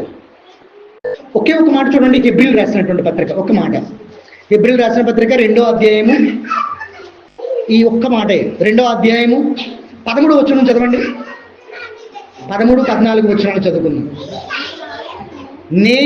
నాయనను నమ్ముకొని ఉందును అనియు, ఇదిగో నేనును దేవుడు నాకిచ్చిన పిల్లలను అనియు చెప్పుచున్నాడు.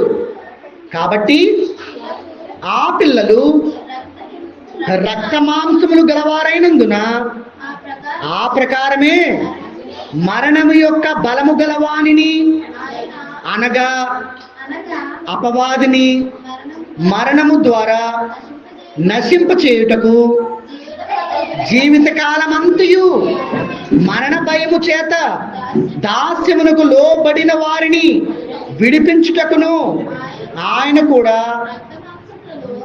పాలివాడే. అందుకని ఆ దేవుడు రక్త మాంసములని తొలగించుకోవాల్సినటువంటి పరిస్థితి వచ్చింది. దేవుడు అక్కడే ఉండి మనుషులందరూ పాపాలన్నీ పోవుగాక అని అనుకుంటే పోవా? కదండి. అక్కడి నుంచి ఆ భూమి కలుగును గాక అంటే భూమి కలగలేదా? ఆకాశం కలుగును గాక అంటే కలగలేదా? ఇవన్నీ నోటి మాటతోనే జరిగిపోయి ఉన్నాయి. అలాగే మనుషులు దేవుడు అని అన్నప్పుడు ఆయనకు అసాధ్యమైంది ఏది ఉండదు. ఆయన ఏదన్నా కూడా చేయగలడు. అలాంటిది అక్కడ ఉండి మీ పాపాలన్నీ కూడా నేను క్షమించేస్తున్నాను మీకు పోవునుగాక అని అంటే పోతాయి. కానీ పిల్లలమైనటువంటి మనము రక్తమాంసములు కలిగినటువంటి వారము కనుక ఆ రక్తమాంసముల వల్ల కలిగినటువంటి పాపం అనేటువంటి దాన్ని పోగొట్టాలనంటే రక్తమాంసముల ద్వారానే. అందుకే రక్త ప్రోక్షణం పాప పరిహారార్థ బలమని మరి మన వేదాల్లో కూడా రాయగలిగినటువంటి పరిస్థితి అనేటువంటిది ఎందుకు కలిగిందని అంటే మా రక్తమాంసముల ద్వారా వచ్చినటువంటి దాని నుండి రక్తమాంసములు కలిగినటువంటి పాపాన్ని తొలగించగలుగుతుంది. అందుకనే దేవుడు ఆ రక్తమాంసములను కలిగి ఈ లోకంలో పుట్టి ఆయన శిలువ త్యాగం ద్వారా పునరుద్ధానం ద్వారా మన మరణం అనేటువంటి దాన్ని జయించడం అనేటువంటిది వచ్చినటువంటి ఆ విలువైన దాన్ని సంవత్సరానికి ఒకసారి నువ్వు జ్ఞాపకం చేసుకోవడం కాదు. అర్థమైందండి? ఆ విలువైన దాన్ని నువ్వు ఎంత శ్రేష్టంగా ఎంత నియమంగా నువ్వు దాన్ని పాటించాలని అనుకున్నట్లయితే అది మరణమా జీవమా అనుకునేటువంటి ఆ విధంగా దాన్ని అంత ప్రాముఖ్యత ఇచ్చి మనం దాన్ని జ్ఞాపకం చేసుకోవాలి. మీరు జ్ఞాపకం చేసుకోవడానికి అంత పవిత్రమైనటువంటి దాన్ని మేము నెలకొకసారి వెళ్ళడానికి మాకెంతో భయంగా ఉంటుంది. మీరు వారం వారం ఎలాగెళ్ళిపోతున్నారు అని అంటే నెలకొకసారి వెళ్ళడానికి వచ్చినటువంటి ధైర్యం వారం వారం దేవుడు ఎలా చేయమన్నాడంటే నాకు ధైర్యమే లేదని సంవత్సరం ఒకసారి చేస్తే దాని తర్వాత మళ్ళీ దేవుని ఎరగని కాలం ఒకటి వచ్చి ఉన్నది అన్నట్టుగా తయారవుతాం మనుషులైనటువంటి వాళ్ళు. అవునా కదా? కాబట్టి దేవుని దగ్గర పవిత్రంగా ఉన్నాము అని నువ్వు అనుకుంటే సరిపోదు, దేవుడు అనుకోవాలి. నిన్ను పవిత్రంగా దేవుడు ఉంచాలి. ఆయన ఉంచడానికి ఆయన విముక్తి కలిగినప్పుడే ఆయన ఇష్టమైనటువంటి బిడ్డల్ని ఆయన పిలుచుకుంటాడు. నువ్వు ప్రపంచంలో ఎంతమంది ఉంటే ఈయన నిజమైనటువంటి దేవుడని నువ్వే ఎందుకు నమ్మకం కలిగి వచ్చావు? నువ్వే ఎందుకు దేవుని మందిరంలో కూర్చున్నావు? వాళ్ళందరూ ఆదివారం రోజున వాళ్ళ పనులు వాళ్ళ వ్యాపారాలు వాళ్ళ జరుగుతూ ఉంటుంటే నిన్ను ఎవరో తాడు కట్టి నీ కాలు కట్టేసి బిగబెట్టి లాక్కొచ్చినట్టుగా నీ మందిరంలోకి ఎందుకు వచ్చావు? నువ్వు నిన్ను దేవుడు ప్రత్యేకించి ఉన్నాడు కనుక, నిన్ను దేవుడు ఒక ప్రత్యేకంగా నిన్ను ఆకర్షించుకున్నాడు కనుక మిగతా వాటిని అన్నిటినీ కూడా నువ్వు వ్యర్థంగా అనుకుని ఇది మాత్రమే ఒక అమూల్యమైనదని నువ్వు గ్రహించి ఉన్నావు కనుక ఈ మందిరంలో నువ్వు కూర్చోగలిగి ఉన్నావు కనుక నువ్వు దేవుడికి నువ్వు ప్రత్యేకింపబడిన వాడువు. ఆయన అరచేతుల్లో చెక్కుకున్నటువంటి మనిషివి. నిన్ను దేవుడు ప్రేమించి నిన్ను వెల ఇచ్చి కొనుక్కున్నాడు. ఆయన ప్రాణం అనేటువంటి వెల ఇచ్చి కనుక నువ్వు ఎంత తప్పుకుని గింజుకున్నా నువ్వు ఎంత మాత్రం కూడా ఆయన చేయి విడిచిపెట్టి. మన పిల్లోడిని రోడ్డు మీద తీసుకెళ్ళేటప్పుడు చిన్నప్పుడు చూడండి, అమ్మ నాకు ఐస్ కావాలని చెప్పి వాడు గుంజుకుంటాడు, దొల్లుతాడు, లేకపోతే రాకుండా కాళ్ళన్నీ ఈడ్చుకుంటూ వెళ్ళిపోతాడు. అయినా ఏమి ఎరగని దానిలాగా ఈడ్చుకుంటూ వెళ్ళిపోతుంది. అవునా కదా? రోడ్డు మీద నుంచి లాక్కుంటూ వెళ్ళిపోతావు. రే నువ్వు ఇలాగే వచ్చావని అంటే నీకు దెబ్బలు పడతాయి అని అనగానే మళ్ళీ మామూలుగా నుంచి ఉంటాడు. మళ్ళీ కొంతసేపు అయిన తర్వాత మళ్ళీ మామూలే. అదేనా? అలా ఏడ్చినప్పుడు తన అనుకున్నటువంటి గమ్యానికే ఆ తల్లిదండ్రులు తీసుకెళ్తారు తప్ప నువ్వు నేను అనుకున్నటువంటి గమ్యానికి వెళితే, ఏమండి, నువ్వు నేను అనుకున్నటువంటి గమ్యానికి వెళితే వాడికి ఏం ప్రమాదం జరుగుతుందో, వాళ్ళకి ఏం నష్టం జరుగుతుందో, ఏ ప్రాణం పోగొట్టుకుంటాడో, ఏ కాలు ఎరగొట్టుకుంటాడో, ఏమవుతుందో అనేటువంటి భయంతో వాడిని రక్షించాలనే అలా చేస్తున్నట్టుగా దేవుడు కూడా మనల్ని అంతే. మనం దేవుడు ఏం చేస్తాడని అని మనం ఇందాక చదువుకున్నాం. కీర్తనల గ్రంథం 51వ అధ్యాయంలో 17వ వచనంలో ఏమని ఉన్నది చూడండి. కీర్తనల గ్రంథం 51వ అధ్యాయం 17వ వచనంలో ఆయనకి ఇష్టమైనటువంటి బిడ్డల విషయంలో ఆయన ఏం చేస్తాడంట? ఎలాంటి హృదయం వాళ్ళకి ఆయన కలగలంట? విరిగిన మనసే. అది దేవుడికి ఇష్టమైనటువంటి బలి ఏంటనంటే విరిగిన మనసే. కనుక నీ మనసుని ఏం చేస్తూ ఉంటాడు? విరగ్గొడుతూ ఉంటాడు. ఆయనకి ఇష్టమైనటువంటి బిడ్డగా ఆయన కావాలనుకున్నటువంటి త్రోవలోకి తీసుకెళ్లాలని అనుకుంటే ఏదో ఒక కారణం చేత ఏదో ఒక దాని చేత నేనేం చేస్తూ ఉంటాడంటే విరగ్గొడుతూ ఉంటాడు. మా తమ్ముడు వాళ్ళు తాడేపల్లిగూడెంలో చర్చి కట్టి దేవుడి మందిరంలో అనేక మందికి సువార్తను ప్రకటించాలని ఆలోచన చేస్తుంటే ఒక ఆమె అంటుందంట, మీరు చర్చి కట్టాలనుకున్నారు కాబట్టి మీ ఆవిడ మంచం పాలైపోయింది అంటుందంట. ఆవిడ ప్రార్థనలో దేవుడు చూపించాడంట. నువ్వు చర్చి కట్టాలంటే ఆత్మ నీతో మాట్లాడుతుందా అని అన్నాడు. ఇది ఆత్మ మాట్లాడుతుంది నీతోను అండి. దేవుడు డైరెక్ట్గా వచ్చి అబ్రహాం గారికి చెప్పినట్టుగా మోషే గారికి చెప్పినట్టుగా మాట్లాడడానికి అలా ఉన్నట్లయితే ఇంక బైబిల్ ఎందుకు? నువ్వు ఆత్మను పొందుకున్నావా, పరిశుద్ధ ఆత్మను నువ్వు పొందుకున్నావా, అలా అయితేనే నువ్వు వాక్యం పఠించు, లేకపోతే వాక్యం ధ్యానించు, వాక్యాన్ని చెప్పు, లేకపోతే నీకు మరణం వచ్చేది. మీ ఆవిడ ఇంకంతే సంగతులు అనేటప్పటికి ఈవిడ చావకుండానే చచ్చిపోతుంది. నేను వెళ్ళి ఉదయకాలంలో బిడ్డలు నేను వెళ్ళి శుక్రవారం రోజున ఆమెకి బోధించి అసలు మంచం మీద లేవలేనటువంటి ఆమెకి నేను పొద్దున్న నుంచి మధ్యాహ్నం వరకు అలా దేవుడు మాటలు చెప్పిన తర్వాత పొద్దునుంచి సాయంత్రం వరకు అసలు మంచం మీద కూర్చోలేదు. బయటకు వచ్చి మాతో పాటు కూర్చుని అవునా బావగారు, అవునా బావగారు, అవునా అని అంటుంటే వాళ్ళ ఆయన అంటే మా తమ్ముడు పక్కన కూర్చుని అన్నయ్య ఇన్ని రోజులైంది కానీ ఎప్పుడూ కూడా ఇలా కూర్చుని మాట్లాడింది లేదన్నయ్య, ఈరోజు చాలా అద్భుతం అన్నయ్య అని ఓ ఏడ్చేస్తున్నాడు. సత్యం అనేటువంటి వాక్యం నీ దగ్గరికి వస్తే ఏది కూడా నీలో ఉండదు. వాక్యం అనేటువంటిది నీలో ఉంటే ఏమంటే నీలో ఉంచుకోకపోతే నీలో ఉన్నటువంటిది వెళ్ళిపోయి మళ్ళీ కొన్ని దెయ్యాలను తీసుకుని వస్తాం. ఎవరి దగ్గరికి మనం వెళ్ళకూడదు ప్రేమైనటువంటి బిడ్డలారా. వెంటనే తీసుకుని వెళ్ళి తాయెత్తు కట్టించి నేను వెళ్ళే లోపల అంటున్నాడు తాయెత్తు కట్టించుకొచ్చేస్తాడంట. అనేక మంది దగ్గరికి వెళ్ళి ప్రార్థన చేయించుకెళ్తున్నాడు, అయినా ఇది అవ్వట్లేదు, ఏమవట్లేదు. నేను ఒకటే అన్నాను, ఎవరిలోనో శక్తి ఉందని నువ్వు ఆలోచన చేయకు, ప్రతి ఒక్కరిలోనూ దేవుని యొక్క శక్తి ఉన్నది. జయ అంటుంది మా అక్క విషయంలో అంత భయంకరమైనటువంటి పరిస్థితి అయిపోతే, నా కోడల విషయంలో ఇంత దారుణమైన పరిస్థితి అయిపోతే, నేను అదే సమయంలో ఇంకొక రకంగా ఉండుంటే ఎప్పుడో గుండాకి పోయి చచ్చిపోతున్న ఆపరేషన్ దగ్గర ఉంటాయి. కానీ దేవుడి దగ్గర నేను ప్రార్థన ప్రార్థన ప్రార్థన ప్రార్థన ప్రార్థన చేసుకుంటున్నాను. ఆ ప్రార్థనే మా అక్కని బ్రతికించింది, నా కోడల విషయంలో ఆరోగ్యాన్ని అనుగ్రహించింది. నువ్వు కాదు, నేను కాదు, ఎవరు ఆయన ప్రార్థన వారికి సంబంధించినటువంటి విశ్వాసంతో వారికి గురించి వారు ప్రార్థన చేసుకోవాలి. మొట్టమొదటిగా ఆ ప్రార్థన, ఆ విశ్వాసమే వారిని రక్షించుతుంది, వారిని కాపాడుతుంది. ఒకవేళ నీ విశ్వాసం సరిపోవట్లేదు అని అనుకున్నట్లయితే అప్పుడు నీ సహోదరుడి విషయంలో నీ సేవకుడి విషయంలో అప్పుడు నీ యొక్క ప్రార్థన విషయంలో సహవాసం కింద నువ్వు తీసుకోవాలి. మొట్టమొదటిగా మన ప్రార్థన కావాలి. ఎవరైనా వెళ్ళి అయ్యా నేను ఇదిగో గుడ్డివాడిని అయిపోయి ఉన్నాను, నన్ను రక్షించు, నన్ను రక్షించు, ఓ బోధకుడా నన్ను రక్షించు అని అంటే ఇక్కడి నుంచి నేను ఆజ్ఞాపిస్తున్నాను, నువ్వు స్వస్థత పొందుకో అని యేసుక్రీస్తు అన్నాడా? అనలేదు.